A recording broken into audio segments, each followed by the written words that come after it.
ધર્મના પંચાંગ મુજબ ફાગણ મહિનાની શુક્લ પક્ષની એકાદશી તિથિને આમલકી એકાદશીના નામથી ઓળખવામાં આવે છે. બધી એકાદશીઓમાં આમલકી એકાદશીને સર્વોત્તમ સ્થાન પર મૂકવામાં આવી છે. આમલકી એકાદશીને કેટલાક લોકો આમળા એકાદશી કે આમલી 11 તરીકે પણ ઓળખે છે. તેને રંગભરી એકાદશીના નામથી પણ ઓળખવામાં આવે છે. આ દિવસે વ્રત કરવામાં આવે છે અને જગતના પાલનહાર શ્રી હરિવિષ્ણુ સાથે આમળાના ઝાડની પૂજા કરવામાં આવે છે. એવું કહેવાય છે કે આમળાનું ઝાડ ભગવાન વિષ્ણુને અત્યંત પ્રિય છે. આ દિવસે પૂજા દરમિયાન આમલકી એકાદશીની વ્રત કથા વાંચવાનું વિધાન છે. તેનાથી ભગવાન વિષ્ણુ તરત જ પ્રસન્ન થાય છે. તો ચાલો જાણીએ આમલકી એકાદશીની વ્રત કથા. આમલકી એકાદશી વ્રત કથા. પૌરાણિક માન્યતા મુજબ વૈદેશ નામનું એક નગર હતું. એ નગરમાં બ્રાહ્મણ, ક્ષત્રિય, વૈશ્ય અને શૂદ્ર રહેતા હતા.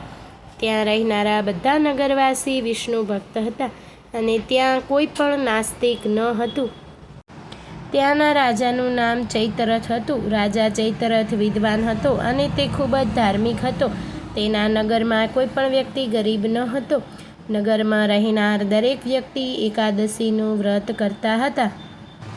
એકવાર ફાગણ મહિનાની આમલકી એકાદશી આવી. બધા નગરવાસીઓ અને રાજાએ આ વ્રત કર્યું અને મંદિર જઈને આમળાની પૂજા કરી અને ત્યાં રાત્રિ જાગરણ કર્યું. ત્યારે રાતના સમયે ત્યાં એક શિકારી આવ્યો જે મહાપાપી હતો, પરંતુ તે ભૂખ્યો અને તરસ્યો હતો.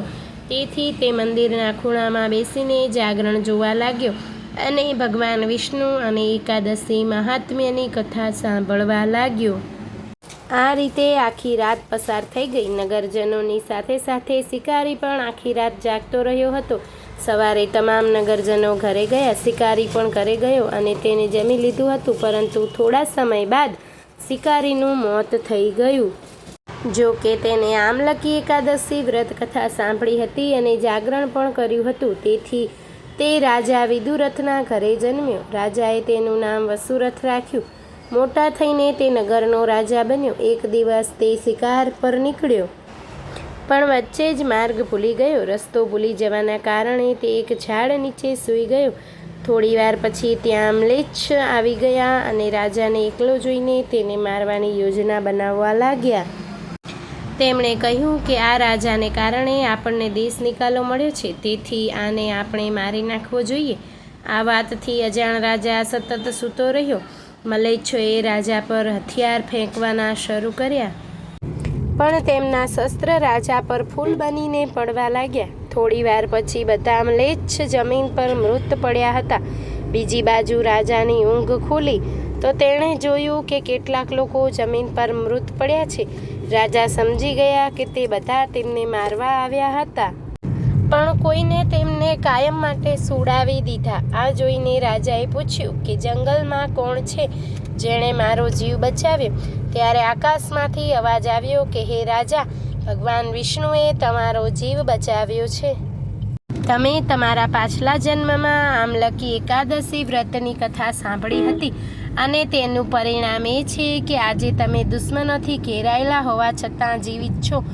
રાજા પોતાના શહેરમાં પાછો ફર્યો અને રાજી ખુશીથી રાજ્ય કરવા લાગ્યો અને ધાર્મિક કાર્યો પણ કરવા લાગ્યો.